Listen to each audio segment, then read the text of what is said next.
வணக்கம். இது நம்ம கிச்சனில் இன்னைக்கு என்ன பண்ண போகிறோம்னா எலுமிச்சம்பழம் ரசம் வைக்க போகிறோம்.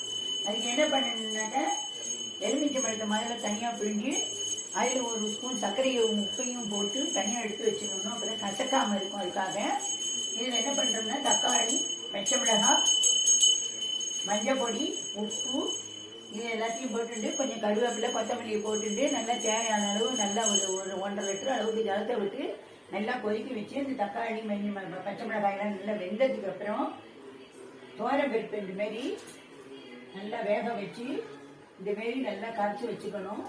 இதை இப்போ நம்ம இதில் விடணும்.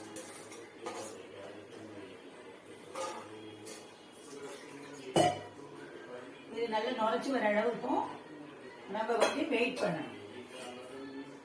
இப்போ என்ன பண்ணுறேன் கொத்தமல்லியை நல்லா நறுக்கி நல்லா இதில் போட்டு நல்லா தண்ணி ஊற்றி அலசி வச்சிருக்கேன். அது 2 போடுறேன். இதில் இது நல்லா நுழைச்சி கட்டி வந்த உடனே டக்குன்னு இதை ஆன் பண்ணிடணும். இப்போ இந்த சட்டியை நான் சுட வச்சிருக்கேன். இதில் நெய்யினால இதை தாளிக்கணும்.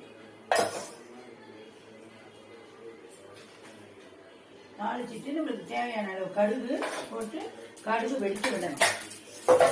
இதில் கொஞ்சம் அளவுக்கு பெருங்காய தண்ணியை இந்த ஸ்டேஜில் விட்டாக்கா இது நல்ல வாசனையாக இருக்கும்.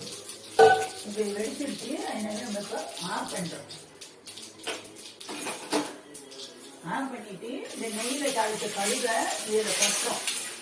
எலுமிச்சம்பழம் ரசம் ரெடி ஆயிடுச்சு. இது நல்லா ஆறினதுக்கு அப்புறம் நம்ம வச்சிருக்கிற அந்த எலுமிச்சம்பழம், உப்பு, சர்க்கரை இதெல்லாம் போட்டு கலந்து வச்சிருக்கோம் இல்லையா எலுமிச்சம்பழம் தண்ணி ஜூஸில், அதை இதில் இந்த ரசம் ஆறினதுக்கு அப்புறம் நம்ம இப்போ இதில் விடணும். இப்போ நம்ம என்ன பண்ண போறோம்னா ரசம் நல்லா நுரக்கட்டி வந்துருச்சு. இப்போ இந்த ரசத்தை நம்ம இதில் ஊற்றுறோம்.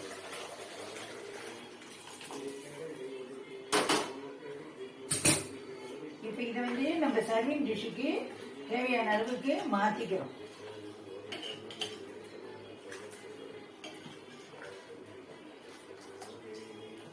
இப்போ இதில் இன்னும் கொஞ்சம் கொத்தமல்லியை இதில் போடணும்.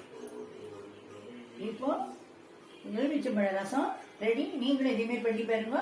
தேவையானவா இதில் ஒரு சீட்டு ஒரு சுண்டக்காய் அளவுக்கு வெல்லம் போடலாம், இல்லை சர்க்கரை கூட போடலாம். அவ்வளோ முடிஞ்சுக்கும். தேங்க்யூ, நன்றி, வணக்கம்.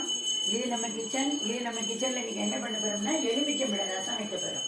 அதுக்கு என்ன பண்ணணுன்னாக்கா எலுமிச்சம்பழத்தை முதல்ல தனியாக பிழிஞ்சு அதில் ஒரு ஸ்பூன் சர்க்கரையும் உப்பையும் போட்டு தனியாக எடுத்து வச்சுக்கணும். அப்புறம் கசக்காமல் இருக்கும். அதுக்காக இதில் என்ன பண்ணுறோம்னா தக்காளி, பச்சை மிளகாய், மஞ்சள் பொடி, உப்பு இது எல்லாத்தையும்